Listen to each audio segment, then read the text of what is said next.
الحمد للہ رب العالمین والصلاة والسلام علی سید الاولین و سید الآخرین سید المرسلین وعلی آلہ و اصحابہ و عطرت اجمعین الی یوم الدین، اما بعد۔ بسم اللہ الرحمن الرحیم۔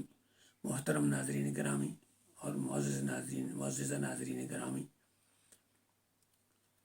السلام علیکم ورحمۃ اللہ وبرکاتہ۔ سورۃ یوسف ہم پڑھ رہے ہیں۔ سورۃ یوسف موجودہ دور میں، ہر دور میں بھی، لیکن موجودہ دور میں جو آزادی کے نام سے لوگوں کو بیوقوف بنا رہا ہے شیطان، اور ان کے جنسی جذبات سے کھیل رہا ہے، یہ بڑی اہم ہے، اور اس میں جو ہدایات ہیں ہمارے لیے مینار نور ہیں۔ اللہ تعالی ہمیں ان پر عمل کرنے کی توفیق عطا فرمائے۔ آج کے درس مبارک آیت نمبر 31 سے ہے، سماعت فرمائے آیت نمبر، اور انشاءاللہ پھر میں اس کی تفسیر بیان کروں گا۔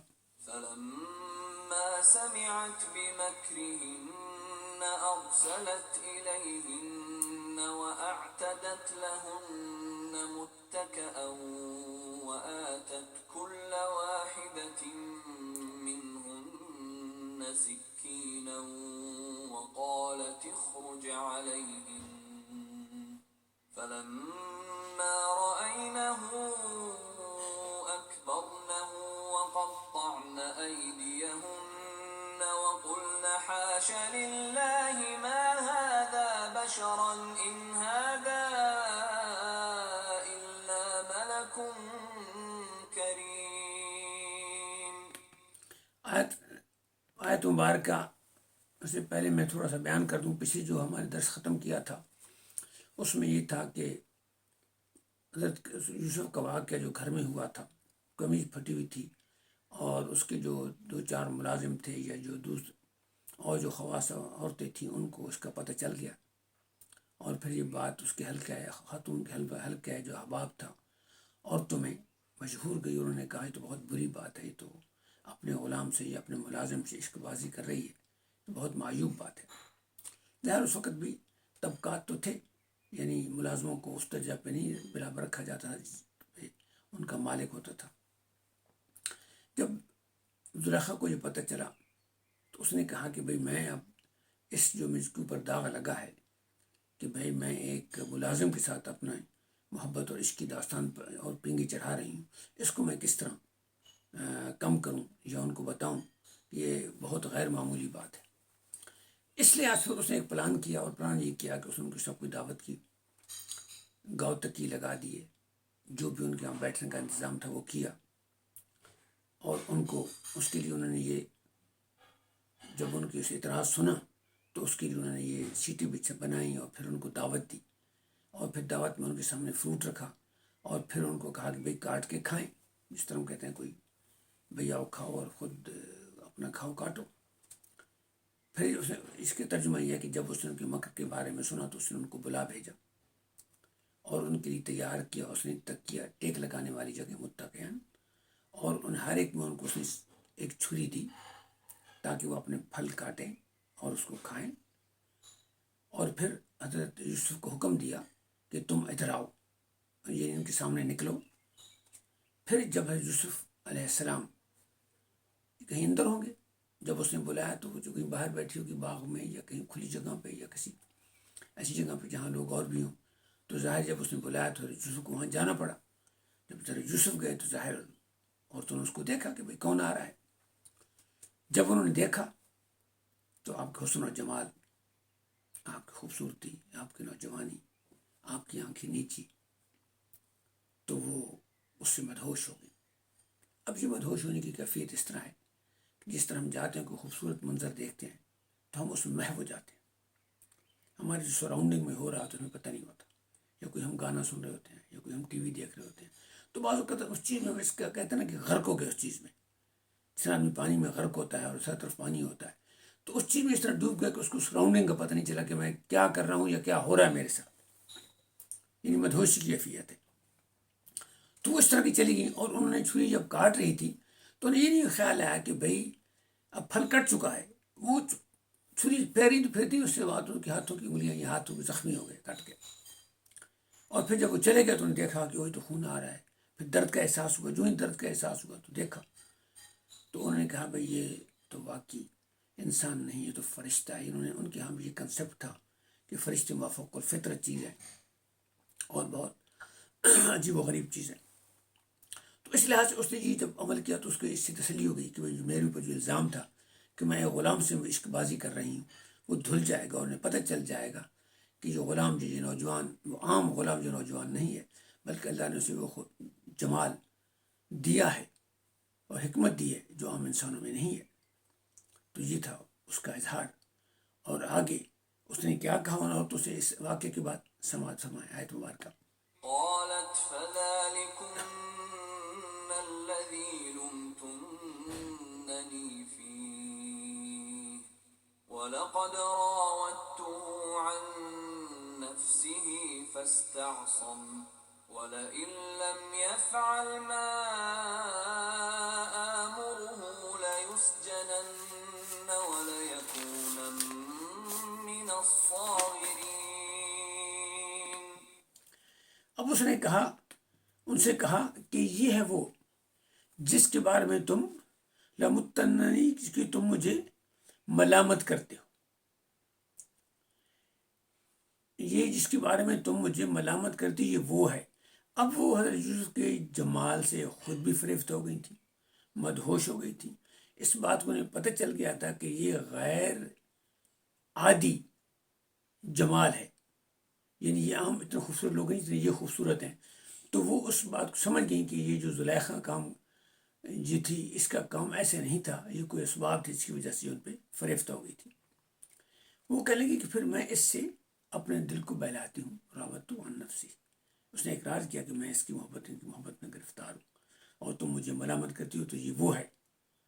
اور پھر کہنے لگی فستا سم کہ یہ مجھ سے بچ گیا ہے یعنی عصمت اسی سے نکلا ہے یعنی اس نے عصمت طلب کر لی یعنی مجھ سے بچ گیا ہے یعنی جدوجہد کر کے یہ میرے جال سے بچ رہا ہے. جب اس نے اقرار کیا کہ حضرت یوسف اس کے جال سے بچ رہے ہیں اور وہ ان کے درپے ہے پھر اس نے یہ بھی کہا کہ وَلَئِن لَمْ يَفْعَلْ اگر اس نے میری بات نہیں مانی تو میں اسے کیا کر دوں قید کر دوں گی اور اسے کر دوں گی ذلیل لوگوں میں سے من الصاغرین. یعنی اس نے اپنے جذبے اور غصے کا اعلان کیا تاکہ ادھر اس نے سمجھا کہ وہ واقعی مرغوب ہو رہی ہیں. اب اس کا جو عشق تھا وہ بڑا اوپن ہو گیا اور اس کی قدر و قیمت ان پر واضح ہو گئی کہ یہ جو محبت اور عشق کر رہی وہ ایسا نہیں ہے وہ واقعی محبت اور عشق کے قابل ہے جمال ہے خوبصورتی ہے. تو اس وجہ سے اس کو اور اب وہ زیادہ اس پہ وہ سخت ہو گئی. اب یہ ہوا کہ جب وہ سخت ہو گئی حضرت یوسف علیہ السلام کے لیے بہت مشکل ہو گئی کیونکہ پہلے جو حالات تھے اس کی وجہ سے وہ تھوڑی سی کمزور ہو گئی تھی. اب جب یہ عورتوں کا منظر ہوا عورتوں کے سامنے اس نے اپنی شیخی ماری اور عورتیں بھی اس بات سے متاثر ہو گئیں کہ حضرت یوسف کا جو جمال ہے بہت بڑا بلکہ وہ حضرت یوسف وہ بھی فریفتہ ہو گئی. تو حضرت یوسف کے لیے اور بہت بڑی مشکل ہو گئی اور وہ اس سے بہت یعنی وہ بھی ان پہ بہت اگریسو ہو گئی اور اس نے عہد کر لیا کہ ہر صورت میں حضرت یوسف کو یا تو وہ تابع کر دے گی اور یا تو ان کو ذلیل کر دے گی. اب حضرت یوسف کے سامنے ان حالات میں بڑا مشکل فیصلہ تھا. ایک طرف آرام تھا عورت حسین عورت تھی مالکن تھی محبت کرتی تھی جان نچاور کرتی تھی سب کچھ اپنا فریفتہ اور فدا کر چکی تھی لیکن ان کے سامنے صرف خدا کا خوف تھا چونکہ اللہ تعالیٰ کو نبوت دینی تھی لہذا اللہ تعالیٰ ان کی حفاظت فرما رہے تھے.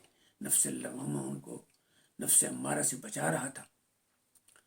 دوسری طرف ان کے لیے اگر اس کی حکم عدولی کرتے ہیں اس آرام کو نہیں چھوڑنا پڑے گا اس ناز نخرے کو چھوڑنا پڑے گا اس قوت و طاقت کو چھوڑنا پڑے گا انہیں ذلیل ہونا پڑے گا اور جیل ہونا پڑے گی.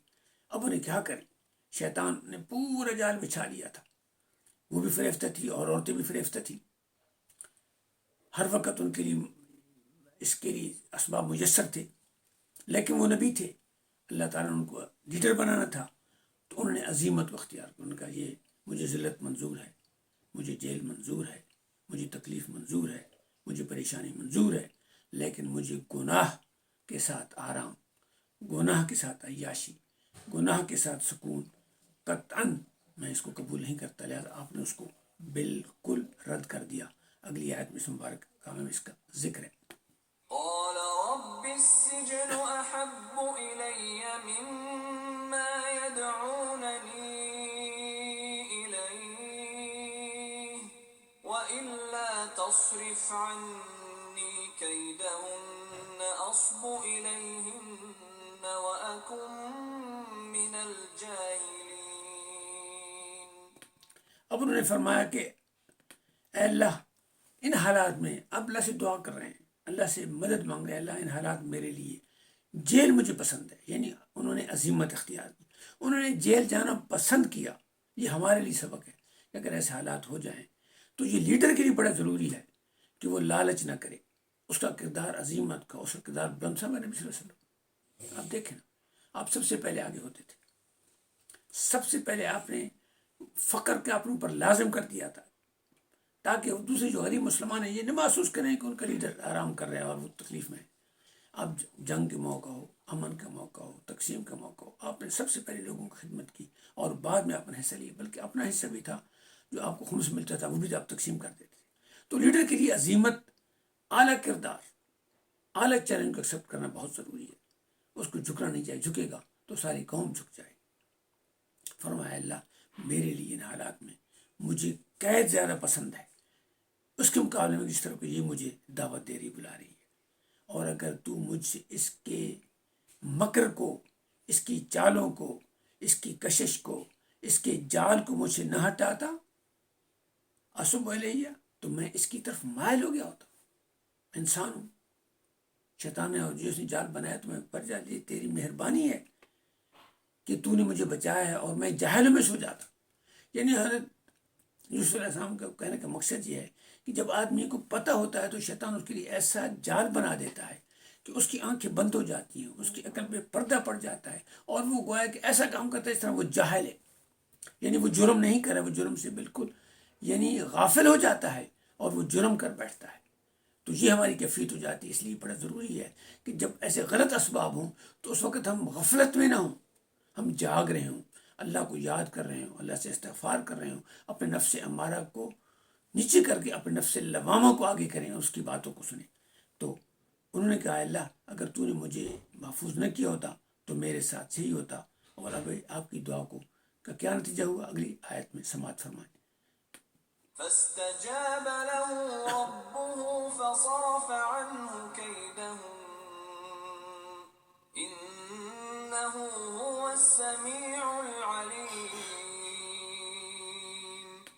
ثم بدا لهم من بعد ما رأوا الآيات ليسجننه حتى حين.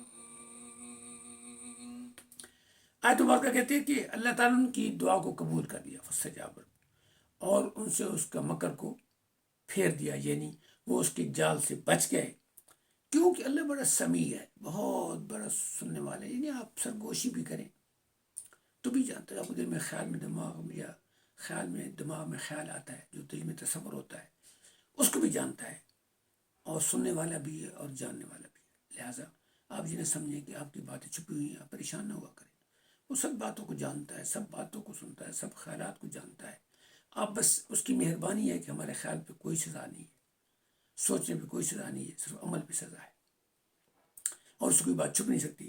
ثم بدا لهم من بعد ما رأوا الآیات، پھر بھی انہوں نے کیا کیا، بہت سارے اس کے لیے واقعات ہوئی اور انہوں نے اس کی نشانیاں دیکھی. یہ حضرت یوسف کے کردار کی، حضرت یوسف کی عظیمت کی، حضرت یوسف کی بلند عظمت دیکھی، انہوں نے اس کے باوجود بھی دیکھا.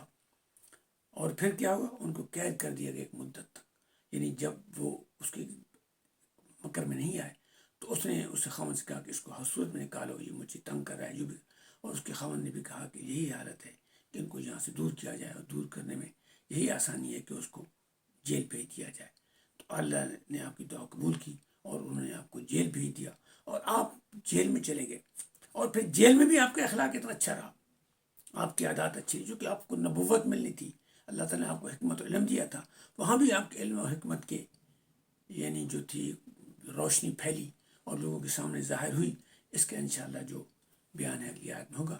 اللہ تعالیٰ آپ کو اور مجھے قرآن مجید پر عمل کرنے کی توفیق عطا فرمائے، اس کو غور سے پڑھنے کی توفیق عطا فرمائے. قرآن مجید کے حقوق میں سے کہ ہم اس کو غور سے پڑھیں، ترجمے کے ساتھ پڑھیں غور تب کریں گے کہ جب ہمیں سمجھ آئے گی، اور سمجھ تب آئے گی جب ہم اس کا ترجمہ پڑھیں گے، یا اب ہمیں عربی آتی ہو۔ اگر عربی آتی ہے تو ترجمے کی ضرورت نہیں ہے، ورنہ ترجمے سے پڑھیں اور بار بار پڑھیں، غور کریں اور تفاسیر دیکھیں، علماء سے رائے لیں، بار بار پڑھیں تو انشاءاللہ قرآن مجید ہر آدمی کی ہدایت کتاب ہے۔ اپنے بچوں سے شیئر کریں۔ اللہ تعالیٰ آپ کو اور مجھے قرآن مجید کو پڑھنے کی اور اس پر عمل کرنے کی توفیق عطا فرمائے۔ قرآن مجید کا پیغام تمام لوگوں تک پھیلانے کی توفیق عطا فرمائے۔ ہمیں لوگوں کے لیے آسانیاں پیدا کرنے کی توفیق عطا فرمائے۔ امت مسلمہ کو عادل اور نیک حکم عطا فرمائے، اور ہمارے گناہوں کو معاف فرمائے، اور یوم جمعہ کی برکت ہمیں عطا فرمائے۔ السلام علیکم ورحمۃ اللہ وبرکاتہ۔ انشاءاللہ اگلے ہفتے ملاقات ہوگی۔